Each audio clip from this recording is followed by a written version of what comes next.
ተመልካችና አድማጮች የቻናል ቤተሰብ ተከታታዮች ለሳቱ መደመጥ ያለባቸው መረጃዎችን ይዤላችሁ ቀርቤያለሁ።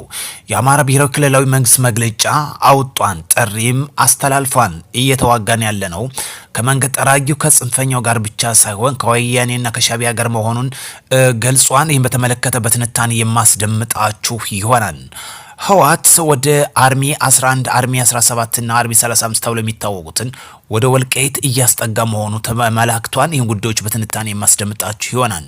እንዲሁም የሀገር መከላከያ ሰራዊት ወደ ደንበር ማስጠጋቱን ተከትሎ በተለይ ስማዳጅ ተብሎ የሚታወቀውን ከተማ የሀገር መከላከያ ሰራዊት ለቆ በመውጣቱ የፋኖ ታጣቂዎች በመግባት በመቆጣጠር ተቆጣጠር ነው በማለት ትምህርት ቤቶች ሙሉ በሙሉ አውድመውታል።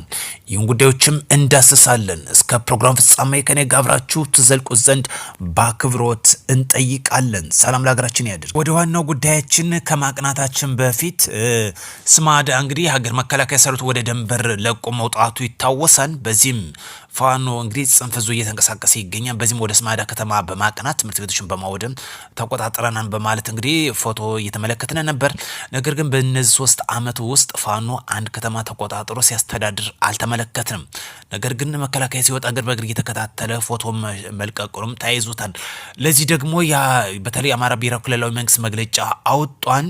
መግለጫውም እንደሚከተለው እየተዋገን ያለነው ከመንገድ ጠራጊው ከጽንፈኛው ጋር ብቻ ሳይሆን ከወያኔና ከሻቢያ ጋር መሆኑን ህዝባችን እውነታውን ማወቅ ይኖርበታል ሲል ገልጿል። አሁን በአማራ ክልል የሆነው በመላ ኢትዮጵያ ውስጥ የሚካሄዱ ግጭቶች አማራ የሚሰጣቸውንና ሎጂስቲክስ የሚያቀርብላቸው ከመቀሌና ከአስመራ መሆኑ ህዝባችን ማወቅ አለበት። ወልቃይት ጠለምትና ራያ ለመውረር የቋመጠው ቡድን ለውስጥ ባንዳዎችና ጽንፈኞች የተሰጠው ተልዕኮ ከውስጥም ከውጭ በመፍጠር ወደ ድንበር የሚካሄደው መከላከያ ሰራዊታችን በዞንና በወረዳ ተወጥሮ እንዲቆይ በማድረግ ያለምንም ከልካይ ወልቃይትና ጠለምት ራያን መቆጣጠር መሆኑ ሊታወቅ ይገባል። ስለሆነም የምናካሄደው ውጊያ ከላኪዎቹ ታሪካዊ ጠላቶቻችን ከተላላኪዎች የውስጥ ባንዳና ጽንፈኛ ኃይል ጋር በመሆን መላ ህዝባችን አውቆ አካባቢ በንቃት መጠበቅና ራስንም አቅም የህግ የበላይነት ማስከበር ይገባል ሲል የአማራ ክልላዊ ሰላምና ጸጥታ ቢሮ ያወጣው መግለጫ ያመላክታል። በግልጽ እንግዲህ ሁሉም ከሰላም ዘብ በመቆም አካባቢውን በንቃት መጠበቅ እንዳለበት አሳስቧን ማለት ነው። ከዚህ ጋር በተያያዘ ቀጥታ ከምንመለከተው ህወሓትም ዋና አከርካሪ የሆነው የሻቢያ ተላላኪ መሆኑ ይታወቃል። ለዚህ ደግሞ የህወሓት በጸለምት ግንባር ታጣቂዎች ለጦርነት ወደፊት እያስጠጋ ሲሆን በዚህም በአጭር መረጃ 3ቱንም አርሚዎች ማለትም አርሚ 35 አርሚ 11 እና አርሚ 17 ማስጠጋቱ ተሰምቷል። ያሰላለፉ ጉዳይም እንደሚከተለው አስደምጣችኋለሁ። በተለይ አርሚ 35 በኮሎኔል ንጉስ አበጀ የሚመራ ሲሆን የአርሚ 35 ታጣቂዎች በጠለምት ግንባር ወደ አዲ መሐመዲ ተብሎ በሚታወቀው ግንባር እንደሚቀርብ ነው የተገለጸው።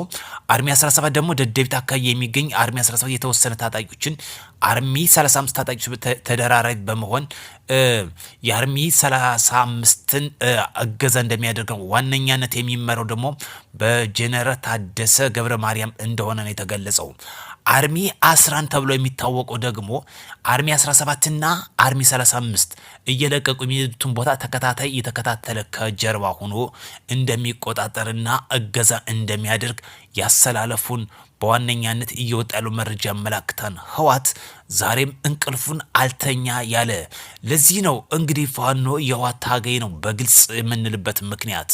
በተለይ አርሚ 11 የሚመራው ጀነራል ፍስሐ በየነ ተብሎ በሚታወቅ መሆኑም ተገልጿል። ህወሓት አሰላለፉን በ3 አይነት አቅጣጫ ማድረጉ ይታወሳል። በዚህ ደግሞ ዋና መንገድ ጠራጊ የሆነ እያገለገለ የሚገኘው ፋኖ አማራ ነጻ አወጣለሁ እያለ የተመለከተ ነው።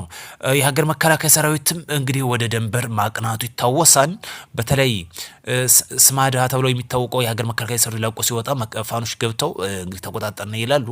ይሄ ነው የነሱ ዋና። በእነዚህ 3 ዓመት ትግል ውስጥ አንድ ፋኖ ያስተዳድረው ከተማ ማን ነው መሰመር ያለበት? አንድም ያስተዳድረው ከተማ የለም፣ የተቆጣጠረውም የለም። ዘራፊ ስብስብ ቡድን መሆኑን በግልጽ ሊሰመርበት ያስፈልጋል።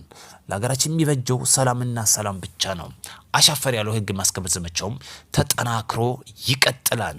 ሌላኛው ጉዳያችን ከዚህ ጋር ያይዘን ከምናነሳበት ጉዳይ አንቶኒዮ ጉተሬስ እንግዲህ ወደ አፍሪካ ህብረት ላይ ለመሳተፍ ይመጣሉ። በዋነኛነት ዓላማው ግን ምስራቅ አፍሪካ ላይ ያየለ የመጣውን ውጥረት ለማርገብና ለመወያየትም መሆኑ ተገልጿል። በዋነኛነት በኢትዮ ኤርትራ በሁለቱ መካከል ያለው ጉዳዮች እንደሆነ እየወጣ ያለው መረጃ ያመላክታል። አንቶኒዮ ጉተሬስ እኮ ስለ ጠቅላይ ሚኒስትር ዶክተር አብይ እኮ አንድ የመሰከረው ምስክርነት አለ። ዓለም ቢመራ ያለበት ጉዳይ ነው። ስለዚህ ምን ያህል ዓለም የሚያውቃቸው እዚህ በፊትም ዶናልድ ትራምፕ የተናገረው ጉዳይ አለ። ጠንካራ መሪ መሆኑን ለአልሲሲ እንደተናገር ለኢጅፕት ፕሬዚዳንት ማለት ነው።